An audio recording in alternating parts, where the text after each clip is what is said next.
It's all over, everybody. It's finished. It's over. It's done. Tank for Trevor is over. Trevor Lawrence sweepstakes are finished. It's all over. It's a wrap. There's no drama. I had to do this live show. We've been doing it all year long with the Play Like a Jet Zone pre and post game shows. And you guys have been great joining us as subscribers to all the shows and the videos and the comments. And we'll get to those in a second. But it's over. And in terms of Tank for Trevor, it's official. Again, the Jets they've clinched the second overall pick. This is the third time in New York Jets history that they will hold the second overall pick. The other two times came in 1990 when they selected Blair Thomas, running back out of Penn State. The other time was 1980 when they drafted wide receiver Lamb Jones. This will be the third time in history at the 2021 NFL draft, unless a trade or something of that magnitude happens. So this will be, again, the third time in Jets history that they will pick second overall. And guys, it just sucks because at the beginning of the year, I claimed to be an eternal optimist. And at the beginning of the year, I always see how maybe the Jets can win games. And then, 0-1, 0-2, 0-3, 0-4. And once you reach a certain point, you're like, wait a second here. Maybe this team isn't going to win. And then after trying to embrace winning and finding a way to do it and get back to the playoffs, then we're like, okay, let's shift our focus here. Let's shift our mentality. If we lose a bunch of games, maybe Trevor Lawrence is the guy. Because at the beginning of the season, I'll be honest, I was not Trevor Lawrence guy. I'm like, Jets, come on. Let's get to the playoffs, baby. And then when that became painfully evident that that wasn't going to happen, I said, okay, let's make the best of what we got. Let's get Trevor Lawrence. And we were there for the entire ride, 0-13, 13 weeks of the season. The Jets were in the driver's seat. They had a 70+% chance, according to the analytics, to end up with the number one pick. And then they beat the Rams when the Rams had everything to play for. If the Rams won last week, they clinch a playoff berth. They're in the playoffs if they win last week. They lose. The Browns today, in the middle of the game, we find out that the Steelers so initially, the Steelers are losing to the Indianapolis Colts. And then the Steelers come back with some great second-half speech by Mike Tomlin. And the Steelers come back and beat the Colts. Then we hear if the Browns beat the Jets, they clinch a playoff berth for the first time in 17 years if the Browns beat the Jets. Again, another team with all the motivation in the world. Last week it was a 9-win Rams team. This week a 10-win Browns team. I never thought I would have Jets and winning streak in the same sentence this year. Didn't think that was possible. Didn't think it could happen. I'm like, no, there's no way. The Jets are 0-13. There's no way Jets and winning streak would be in the same sentence unless won't, can't, impossible was in between those two words. And now somehow the Jets, it's not like they beat a team resting their backups like we've seen in the past, like when they beat Buffalo week 17 last year. Like, boy, they beat a bunch of backups. They beat teams that are on the verge of the playoffs. Playoffs! Come on, man! What the hell? And I know there are going to be some jumping in here in the YouTube live chat saying, hey, man, how can you be mad at a win? It's hard to win in this league, obviously. But, folks, we're at this point where the rebuild could have been accelerated with the prospect like Trevor Lawrence, a number one overall pick, and now that man will be playing in Jacksonville. Let's get that into our heads because it's official. The Jaguars have the number one pick. The Jets have the number two pick. And I just, there's just this missing piece. I can't enjoy this win. I can't enjoy the win last week. I can't do it. It's hard. And now the Jets have won 2 games in a row. And now this Week 17 game means absolutely nothing. No drama. The Patriots are out of the playoffs. The Jets are obviously out of the playoffs. The Jets have the number 2 pick. There's no changing that. Also, I think the Bengals won today too, so there's even more cushion, which I believe guarantees Miami, who owns the Houston first-round pick, a top 5 pick as well. So that sucks too. Great. Yippity-doo-dah.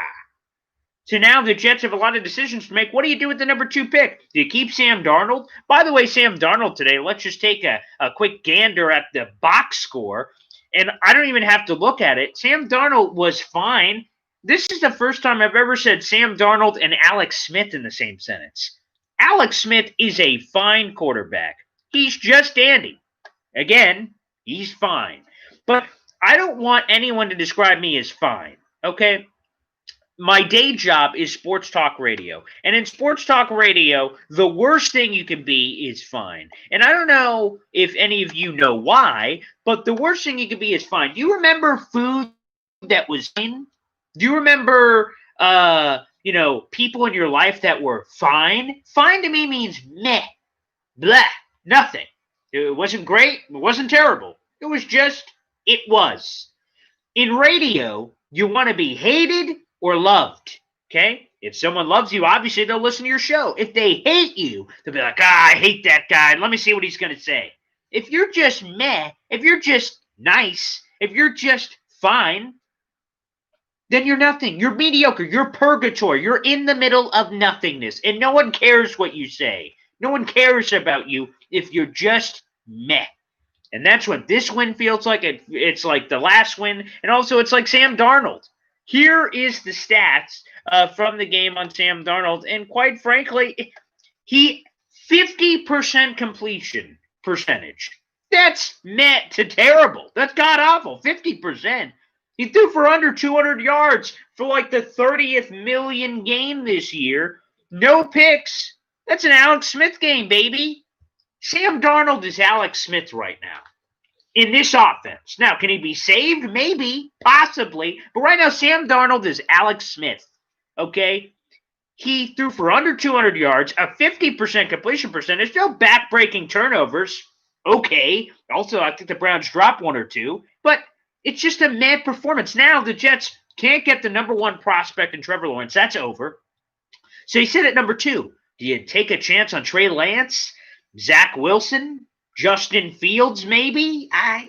None of those guys tickle my fancy yet. We'll talk to some draft guys as we get closer to the draft and learn more about these guys. But right now, there's no Trevor Lawrence at number 2. There's some really talented guys that could tickle your fancy. But right now, it's just meh. And now, I made a video last week that Sam Darnold should be the guy. But after a performance like this, it's hard to go like, wow, I'm really feeling revved up for Sam Darnold as the future of this franchise. So, guys, for those of us just joining, I'm seeing we're getting more people in here. If you have questions or comments about the game or Trevor Lawrence being over, drop them in the YouTube live chat. Also, if you're new to the channel, hit subscribe. Appreciate the support. And we're going to have a lot more off-season content coming up here sooner rather than later.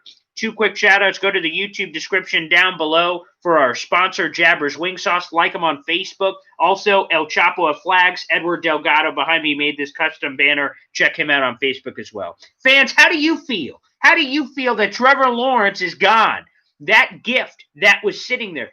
I got a couple of Christmas cards this year. We're a pandemic. We're not having Christmas like normal. And a couple people sent me, I hope you get Trevor Lawrence under your Christmas tree. That's what they said. They said, I hope you get Trevor Lawrence under your Christmas tree. Guess what? That's not going to happen. Not going to happen. Let's go to some of these YouTube comments. JViz, ouch, not as knowledgeable on NFL rules as the rest of you are, but why was that a fumble by Mayfield instead of it being considered a pass or lateral? It never touched the ground. Then it's just an interception on that play that you're talking about. So really it didn't matter. Fumble, interception. The Jets got it on that one. Although the Darnold pass, he had an empty hand that was just launching forward. That to me was totally a fumble.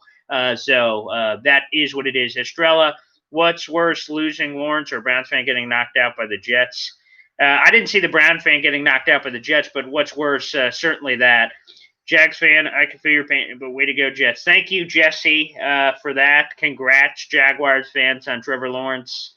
A once-in-a-generation prospect that you guys get in your hands. Congratulations on that. It sucks. It sucks because, for Jaguars fans, it has to be different. And here's why. The Jets were in the driver's seat the entire year. They were 0-13 the entire season. It's loss. They're in first place for the number 1 overall pick. And then they lose it. The Jaguars didn't have it all year long, and then it just fell into their laps, and now it's there. Now, congrats, Jesse, Jaguars fan, and other Jaguar fans are jumping in here. But, man, it's brutal. It's absolutely brutal. And to your point, Daniel, what about Zach Wilson out of BYU? He looks good. He does look good. He seems to be the hot guy right now of a guy who's making splash plays all over the place. making plays outside the pocket. Some of the throws have been wow throws. But, Daniel, at this point, I need some time. And Justin Fields looks interesting. Obviously there's Trey Lance, who only had one game this year. Those guys are interesting to me. Interesting. But I'm too hurt, man. My girlfriend just broke up with me. That's what just happened here with the Trevor Lawrence thing. I had been flirting with Trevor Lawrence, and for 13 weeks he said, "You're the one. You're number one." Trevor Lawrence said to us Jet fans. So we're like, "Oh, baby, we're going to get Trevor Lawrence. I'm going to put a ring on it." Then all of a sudden Trevor Lawrence is like, "Yeah, actually, maybe we should take some time apart, see different people." And then Jet fans like, whoa. I thought we were good. I thought we had a good thing going here. What seems to be the problem? And then Jaguars fans, Trevor's like, "Yeah, there's somebody else." Somebody else? Whoa, what happened? I thought we were tight. I thought we were close. What's going on here, Trevor? Trevor's like, "Yeah, it's over." And it happened so rapidly. Everything was going good for 13 weeks. It was great. It was like, okay, phenomenal. And then one flirtatious thing aside, all of a sudden it's over. Boom. Official. Sorry, I'm out. I'm with Jacksonville. See ya. Throw us a finger. I'm like, whoa, hey now. Whoa, hey, oh. Trevor Lawrence, what's going on? And he looks like the kind of person that would do that too. Super, got the handsome, pretty thing going on. Flirt around and then leave. So it's depressing as hell, quite frankly. So that's it. It's the broken girlfriend thing. Again, Trevor had been leading me on for weeks, thinking that it was something more serious than it was, and then he just leaves me high and dry on the side of the road like I'm some chopped liver or something. So Jet fans feel hurt. No question. So, Daniel, yeah, there's Zach Wilson and Trey Lance and all these guys, all those cats. And at some point in the near future, I will look into those prospects. And I've seen games this year, but I didn't seriously consider them. It's like if you're a guy, right, and you go to a restaurant and a girl walks by and you take a quick look at her ass on the way aside. You're not committing to that. Sometimes you just look around. It's nice to go to the grocery store and just kind of peek around. Oh, that's nice. You don't go after it, but you say, "Man, that's nice. Okay, a nice quick pass by. Okay, and just a little head nod. Nice to know." But that's it. There's nothing more than that. That it's just a glance. So yeah, sure. Have I peeked at Zach Wilson? Have I taken a gander at Justin Fields? Have I said, "Oh, that Trey Lance, is that nice?" Or some of the people saying Kyle Trask, which is weird. Yeah, sure. Okay, I've taken a gander, but I was in love with Trevor Lawrence. I don't throw that L word around. All right, so I'm not ready for the Zach Wilson talk or Fields or any of that. I need. It's like when those prospects make decisions. Hey, I'm going to this university. Please respect my privacy at this time. Please respect my privacy at this time. Please. I'm not ready to dive in on that. Let's look at some of these comments I see here, Jesse. I like Fields, so I feel nervous about the pick because let's not forget all the busts that seem to be a bust. I will say for the first overall picks, obviously, and it's, I don't want to just say this because we don't have Trevor Lawrence anymore because that's a lame thing to do. But yeah, sure, there have been a bunch of first overall pick busts like Jamarcus Russell and others. Yeah, I guess. But I don't feel like there was the same hype around them that's around Trevor Lawrence. Me personally, I don't remember, and I've been a fan of the draft since I was a baby and to covering it, but I really don't feel the same hype around, the Jamarcus Russell or Sam Bradford or whoever the guy is, whether injuries or he's an idiot or whatever the reason happens to be. Yeah, Justin Fields is nice, but it's the mental stuff that kind of concerns. He's athletic, he's talented. And the Ohio State quarterback thing, that's interesting. But the mental kind of scares me a little bit because that to me is either you have it or you don't. But again, I'll dive more in on him. Zach Wilson has been rising up the boards. You always want to fear those kind of prospects that kind of came out of nowhere. Why did he come out of nowhere? Why weren't people talking about him before? And Trey Lance playing at the lower level and then playing in the one game this year and looking bad. And I thought it was a lose-lose scenario for Trey Lance to play in the one game this year because okay, in the one circumstance he lights it up, sure, his stock is red hot, but there's a higher chance that he was going to struggle, and he did. So, again, the Trey Lance thing kind of throws me off. So that, to me, is things as well. And then, of course, to the other side of the conversation, there have been plenty of quarterbacks that have been drafted after first overall that have been pretty good, obviously. Patrick Mahomes was 10th. Deshaun Watson was 12th. Lamar Jackson was 32nd. I was talking about this in the pregame show a little bit. Sure. Russell Wilson in the third round, Drew Brees in the second round, Tom Brady in the sixth round. Sure, I mean, historically fine. Yes, you can pick examples that quarterbacks have been drafted after that point. But again, the first overall pick, to have that kind of opportunity. There have also been Peyton Mannings and John Elways that have been transcendent superstars at the next level, and that's what Trevor Lawrence projects to be. Your girlfriend just broke up with you. Yeah. That's again the kind of comparison I use. Jag fans wanting Trask again. I will say this: there's one guy I'm very interested in bringing on this show, and his name, of course, is none other than my main man from the Draft Network, Jordan Reed. And he's the guy I really want to bring on the show because he recently did an article about scouting the player and not the helmet. And he talked about kind of like Ohio State quarterback as an example. I think he did that for Justin Fields about, hey, I know there have been a lot of crappy quarterbacks that have come out of Ohio State, but we can't just have these preconceived biases of looking at Ohio State sucks at putting out quarterbacks or Michigan or whatever that college is, and then to judge it on that. But it's hard not to. So I'm interested in possibly bringing him here on either the YouTube show or my podcast and talking about that thought process and that concept about how Jet fans can maybe get ready to accept another quarterback, because obviously Trevor Lawrence isn't happening. So I'm really looking forward to that possibility here in the future. And yeah, Tim Tebow, it's another one, obviously, and he played for the Jets. Hey, it's a great Tim Tebow party here. Which is terrific. Jesse, thanks for all the comments and questions, and thanks for subscribing to you and everybody else. Appreciate all the support. Going to have a lot of fun here, and it's depressing right now. I will be honest. It's painful that Trevor Lawrence will no longer be happening. It's a tough pill to swallow for anyone else who's jumping in on the YouTube chat. I see we have a lot of people in here. Drop in questions. Travis Etienne, I would like it, Shane, maybe that other first-round pick.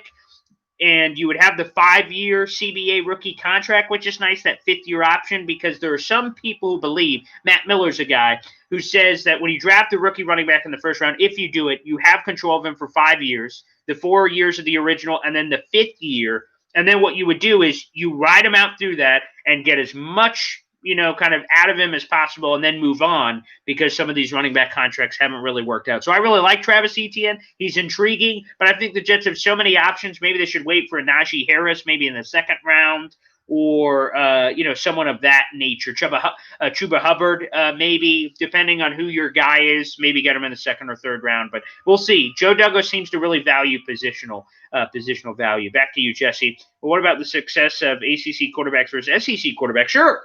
Again, I think you can point to a lot of things, although Deshaun Watson is an ACC quarterback that's played very well. We'll see about Daniel Jones. He's really struggled.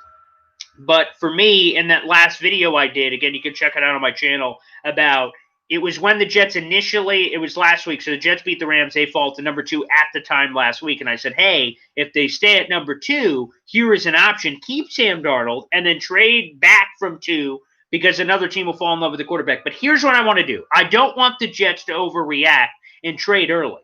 Here's what I want. First off, the closer you get to the draft, the higher the pick is worth in value. So I think the Jets, when they traded up from 6 to 3 with the Colts a couple years ago to get Sam Darnold, I think something that really helped is they traded well ahead of time, well a month ahead of the NFL draft, and I don't think they had to pay the premium they would have otherwise in what was such a quarterback-rich draft.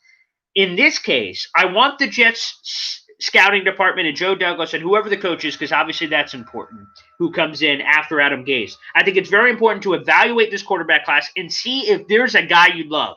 Obviously, you love Trevor Lawrence, but a guy that you love that will be on the board at 2. Is it Justin Fields? Is it Trey Lance? Is it Zach Wilson? Who is it? If it is a guy and they love a quarterback at 2, I've got no problem with the Jets taking a quarterback. If they believe, they being Joe Douglas, coaching staff, scouting department, everyone, say, hey, this guy's a franchise quarterback. If they say that, I will believe the powers that be and say, hey, I'm going to trust you guys with this one.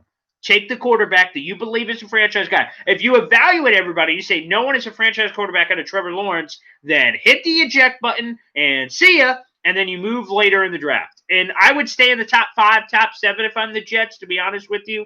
If I'm there at number 2, I think there's going to be a team that's in love with either Zach Wilson, Justin Fields, Trey Lance. I think somebody's going to love that guy.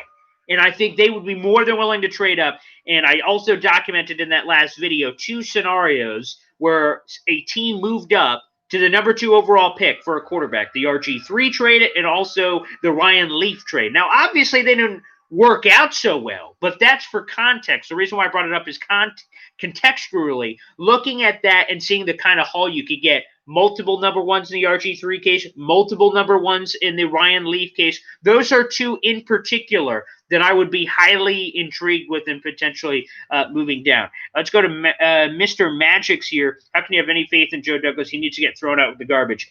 I would disagree. Here's the thing. I think he was put in a position to fail from two. Again, he's made mistakes. I want to make that perfectly clear. Joe Douglas has made mistakes, so we can address all of those here on the show. But the one thing I want to say is Joe Douglas was not responsible for the C.J. Mosley deal. He was not responsible for the Le'Veon Bell deal, and he was brought in after. So he was brought in a position, he being Joe Douglas, where he was basically handed someone else's groceries. He didn't buy any of the ingredients. He was just hired. So it really sucked. And Christopher's already brought it up that he should have fired Mike Maccagnan earlier. And if he would have fired him earlier, then we could judge Joe Douglas, a little bit more harshly based on what free agency moves he would have made. Would he have signed Mosley with the Baltimore connection? Would he have added Le'Veon Bell? These are questions, obviously, we don't know. So I can't blame him for that. That's the hard part that really sucks because on one hand, he was handed a bunch of albatross contracts that he was forced to say, hey, here it is. There's nothing you can do. It was already too late. And then in his one draft, if we're going to judge him on that, Mekhi Becton looks like a superstar. Denzel Mims looks like a solid player. You've got Ashton Davis, who looks like a solid starter. Braden Mann looks like a solid starter at punter. And I know it's punter, and Bryce Hall looks like a solid starter. And then you figure out what else you have. That is the best draft haul, if that holds true. That is the best draft haul the Jets have had in years. Years. They've had so many busts left and right. This could be a foundational draft. And if I'm judging him based on what is in front of me, I'm like, wow, you know what? Joe Douglas hasn't done so bad of a job. Again, he's made mistakes. Convincing Ryan Kalero out of retirement was a horrible mistake. And we will judge on what happens with the coaching search.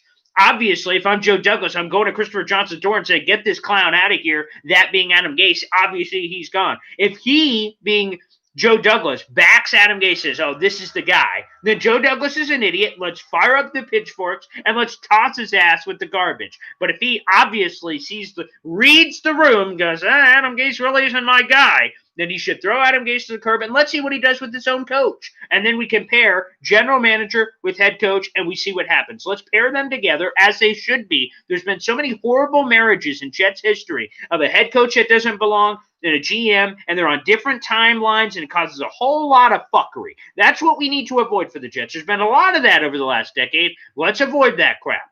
Let's get them on the same page, the same timeline. So why do I have any faith in them? I have faith from the draft we just saw. The draft we just saw looked pretty damn impressive for Joe Douglas. It's 1 year, and not everything has worked out. Again, Jabari Zuniga was a third-round pick. He has done nothing. James Morgan, a fourth-round pick, backup quarterback, has done nothing. Cam Clark hasn't even played. So there's been plenty of picks that have just been nothing, non-existent, and you can pick and choose at those. But if he could get a couple of solid starters and an all-pro at a primo position at left tackle, I don't know what more you could have expected from Joe Douglas. Now, you can blame him on a bad calculated risk with winning and losing and thinking that – because at his press conference, he said winning is paramount, rookie contract, Sam Darnold, and obviously that was incorrect. His assertion that he would be able to build this team quickly and maximize the rookie contract with Sam Darnold was obviously incorrect. They were winless this year before the two-game winning streak, and then last year, despite winning on the back end of the schedule, that didn't really prove any momentum as Joe Douglas predicted. Heading into next year, they started 0-13. So obviously those two things don't jive. So again, there are some things you can nitpick of Joe Douglas that aren't right. But what I will say is, based on the past general managers we've had, Mike Maccagnan, total clown, John Idzik, cap guru, right? You look at some of these guys, and then Mike Tannenbaum, obviously before that, you start to think, I have a belief in Joe Douglas. Now, I don't have a belief in Adam Gase. I didn't want that hire from the get-go. He's the one guy, after the Jets moved on from Todd Bowles, the one guy said, please, anybody, you can be my neighbor, you can be my sister, just please do not hire Adam Gase. And, of course, they hired him. And this isn't meant to be an I told you so, because I'm suffering with every goddamn Jets fan because Adam Gase was hired. I'm suffering with all you suckers, okay? We're all suffering together because of this. It's not an I told you so thing on the Adam Gase thing, because obviously Adam Gase has been goddamn awful. But let's judge Joe Douglas on a coach he gets. Now, the important thing is Christopher Johnson or Woody Johnson or whoever who will be the acting owner at the time takes a step back and let Joe Douglas hire his guy. Joe Douglas has been around the NFL for over 20 years. Let him run it. Don't hire a law firm or a search firm to say, hey guys, let's look through some candidates here and see what we got. No, shut up, nerd. Throw that nerd in the locker. No, let Joe Douglas, the football guy, the football czar, the guy that you believe in, that you gave a 6-year contract to, let him make the hire. Now, obviously, you can vet the guys out, vet the interviews out, make sure they have a strong coaching staff, not one that you're going to nitpick. Let them do it if you're going to hire them. Like, that's, to me, is the key. That's why I have faith, is let him deal with it. Joe Douglas is well-respected around the league. When Joe Douglas picked the Jets, and the Jets picked Joe Douglas, them picking each other, a lot of people around the league went, wow, Joe Douglas picked that? And sure, he got a 6-year contract. He's been waiting for this one opportunity all his life. Most of the time, when you get up to the plate to be a general manager, you get one swing. And if you miss, it's over. No one will ever hire you again. So I think that's important to note that Joe Douglas picked the Jets. And again, the Jets picked Joe Douglas. Joe Douglas went, you know what? I've had a few opportunities come across my plate, but this is the one. And he picked the Jets. And he's well respected. Let's see what kind of coach he brings in. Is he going to just bring in a Baltimore connection like Winkendale or Martindale, excuse me? Or is he going to bring in, are they going to open up the checkbook and get a big name like a Harbaugh or Meyer or Cower or whoever that guy is? I don't know. We're going to dive into that over the next several weeks as we get ready for this important offseason in Jets history. But that's why I have faith. That's the question, Magic. That's why I have faith. I have faith in Joe Douglas's reputation. I have faith in the picks. They have 18 picks over the next 2 years. I have faith in the money. They've got money. Let's see how Joe Douglas used it. He barely used it last year. He didn't even open up the pantry. He gave a couple of year deals, and he just said, hey, let's roll with what we got. And that's what he did. That's what he chose to do. By the way, everybody who's joined in, I see we got a lot of people in here. Make sure you hit subscribe. Appreciate the support. If you got questions, comments, just want to vent about the Trevor Lawrence situation, drop it in the YouTube live chat. And like I said, make sure you hit subscribe as well. What is on your mind, Jet fans? It's on my mind. The Trevor Lawrence thing is a hard pill to swallow right now. We have the 2nd overall pick. Let's talk about it with the draft. And then a week 17 that is completely meaningless, by the way, for both teams, both Jets and Patriots. Let's go back to you, Magics.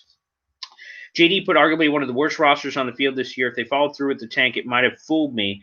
He was a genius, but now we're in the worst position imaginable. I will say this. I don't think the Jets are in the worst position imaginable. I'm not going to just sugarcoat it and say, oh, man, perfect, 2nd overall pick, right where we all wanted. All of us wanted Trevor Lawrence, obviously.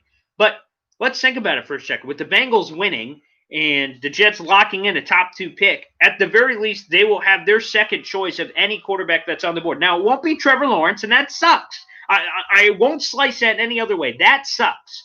But they'll have their chance to evaluate all the quarterbacks not named Trevor Lawrence and see if any of them, in their mind, are worth the 2nd overall pick and are a franchise quarterback. Now, here's where you can put Joe Douglas's head on a spike if you want to.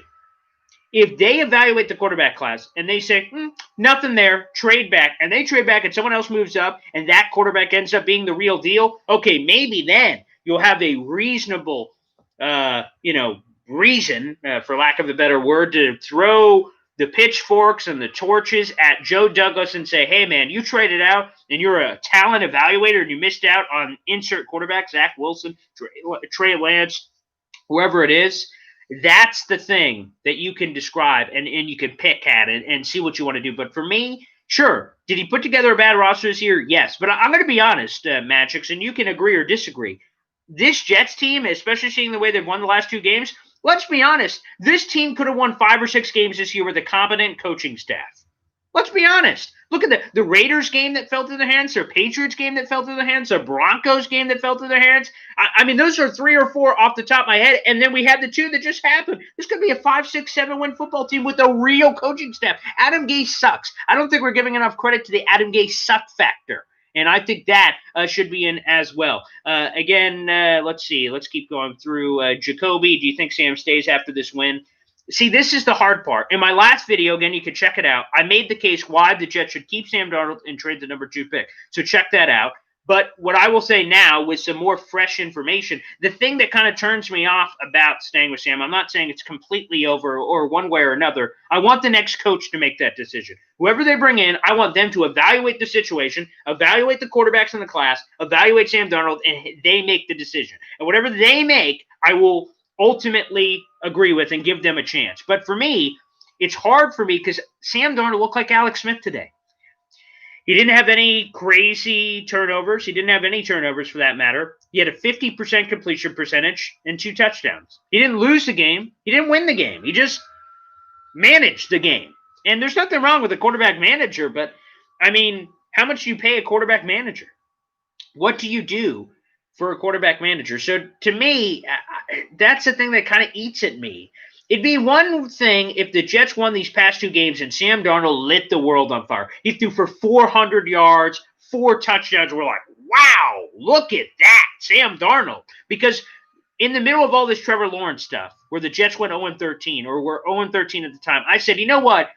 The one way that I'd be cool with the Jets not getting Trevor Lawrence is Sam Darnold wins football games. Sam Darnold, the person, wins football games. And he shows the Jets, hey, I'm still your franchise quarterback. Then I'm like, okay, look, Sam Darnold won games, so the Jets didn't pick Trevor Lawrence, and he showed that he's still the guy.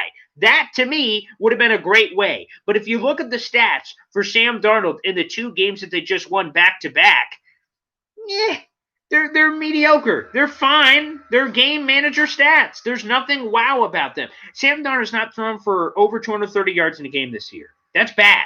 This NFL today is the easiest to score, the easiest to pass ever. And Sam Darnold is unable to do that. Now, part of that is Adam Gase, and I think he sucks. But, you know, if you're a good enough player, you should be able to overcome some of the circumstances around you, whether that's coaching or whatnot. So that's my take right now. I think he could go in a lot of different ways. Let's go to Alan Roll here. One player was never going to change the Jets, focus on a real build, real rebuild, possibly trading down. Let's face it, the draft is just a guessing game. The draft is an absolute crapshoot. There's no other way about it. It is a crapshoot, but you have the 2nd overall pick, and I don't want it to appear that way. Look at Joe Douglas. Look what he did in his first draft. While it's a crapshoot, a lot of it's a guessing game, and this year it's going to be more about the tape than ever, which I actually think is a good thing, quite frankly. I think sometimes we could kind of get too swayed, even us in the media, you get too swayed by things that happened, whether at the combine. I think the combine has its purpose. I think the Senior Bowl that's coming up in January has its purpose, but I think sometimes we can get overswayed too much, and maybe someone can remind me of that here in a couple of months when I get all hyped up about a prospect. But one player can never change, but Trevor Lawrence would have really helped. As Jet fans, I think either we want to be super pessimistic, like, oh man, this sucks, we don't have Trevor Lawrence, and others want to say, you know, the Jets will be fine.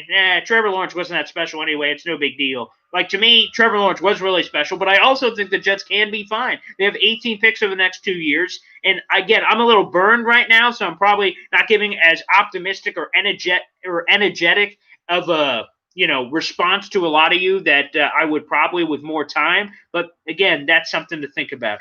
Steve K., how have you been? Awesome. Way to screw ourselves, but still nice to see us win nonetheless. I'm glad, Steve, that you kind of got something out of the win. For me, it was hard to get something out of the win, I'll be honest. I kind of, you know, on the trick play touchdown, that was cool. Chris Herndon, some love. That was awesome. There's some good plays, you know. Well, let's go through a couple of the good things, I guess, real quick. Yeah, you know, by the way, the opening drive touchdown thing for the Jets finally ended. They had 8 straight games, so they scored on an opening drive. That ended. You know, the special teams sucked today. Missed field goal, missed extra point, the strip sack, some good defensive plays. But, I mean, let's be honest. Let's put that down for a second. I didn't get anything out of the win. It was hard for me to get some out of the win. Let's keep rolling here through all the comments. Jets will be okay. Zach Wilson, again, I'm intrigued by Zach Wilson. I'm going to bring some BYU people on the YouTube channel, so make sure to subscribe. If you're new to the channel, hit subscribe. Appreciate all the support. And we'll have a lot of Jets fun. With all the quarterbacks, I'll bring on an expert to do an interview, and we'll post it here on the YouTube channel to learn more about these prospects. We'll have that in the next couple of weeks here. But just initial thoughts on Zach Wilson, a playmaker, a guy that has risen out of the process out of nowhere. And I mentioned this earlier. I fear sometimes those guys because my questions always are, why are they rising now? Where have they been? What happened? So I want to dive more in on Zach Wilson there. But he's an exciting player. Maybe he's the number 2 overall pick. Maybe he's the franchise quarterback that the Jets front office deems to be that guy. We got to do more homework on that. Alfred Hitchcock, Joe Douglas will make it up to us. I have faith in that guy. He showed us with trades. He's got tricks up his sleeve. Also glad Darnold is getting back his groove. No question, it was good to see Sam Darnold show some pop. Again, the overall numbers to me are a little lacking. He had 50% completion percentage today, 2 touchdowns, no picks. So, again, very game manager-ish from Sam Darnold, which, again, was kind of a turnoff because I think a lot of people said in the NFL media, if they could start a franchise and pick any young quarterback in football, a lot of them pick Sam Darnold because of how special a talent he is. And he could be a top 5 quarterback in this league, a top 10 quarterback in this league. So to get a 50% completion percentage game, to have Sam Darnold not throw for over 230 yards in a single game this year is depressing. Because, again, the NFL is easier to score and throw around the football than ever before with the rule changes, the talent. Everything is lined up. Adam Gase is supposed to be some sort of offensive wizard, some sort of guru. And Sam Darnold was unable to capitalize on that. And I think that's because all the bullshit about Adam Gase is not true. He's not an offensive guru. He sucks. He's terrible. And I can't wait for the Jets to move on from him. And I'll allow the next coaching staff to come in to evaluate Sam Darnold. That's how I feel at this point. I want them to evaluate Sam Darnold. And for me, my evaluation of Sam Darnold is a big incomplete, and that is the worst place you could be. Excuse me. This season for me was figuring out, is Sam Darnold the guy? One way or another. If he's not the guy, while that sucks because of all the ammunition and draft picks the Jets invest in him, at least if you know he's not the guy, you can move on. You can rip the Band-Aid off, chop off the limb, and just move on. But if he is the guy, great. Finally, we found our franchise quarterback. This is terrific. We can move on. Right now, the Jets don't know. And that's a scary feeling because we know what's happened in the past when the Jets didn't know. Remember when the Jets had the 6th overall pick and they said, you know what? Christian Hackenberger, Bryce Petty still could be the guy. Let's take Jamal Adams. Now, Jamal Adams has worked out, right? He's been a phenomenal player. They traded him for a whole package of picks. That's great. But you know who they passed on? Deshaun Watson. Patrick Mahomes. And the only reason they passed on those 2 boobs is because they said, you know what, I think Christian Hackenberg is still the guy. Bryce Petty could be the guy. You don't want to not know, is Sam Darnold the guy? You either want to know that he is or want to know that he isn't. Being in this purgatory is the worst possible place you can be in. And I don't even know whatever happens to Week 17 will change your perception of that. And that's also true, Magic. So I didn't really talk about that part of the game. I've been talking about really the bad of the individual game. It's hard to talk about that with all the themes that are happening. But, yeah, individually in the game, to allow the Browns to get back into the game, the poor use, and sometimes I just throw all of Adam Gase's issues all together. So the special teams was god-awful, but you can either blame him for that or not. But Adam Gase at the end of the game, the Jets kick the ball out of bounds. They don't take the sack, the delay of game. All those moments where they could have really stuck the nail in the Cleveland Browns and they didn't. A lot of that's on Adam Gase. For as brilliant of the trick play that he pulled up, they missed on some basic decisions in the game that made me go, ooh. So, by the way, I do want to bring that up, so that's a good point, Magix. Before today, Jason Lockenfor of CBS said that he is hearing, let me get the direct quote here from Jason Lockenfor.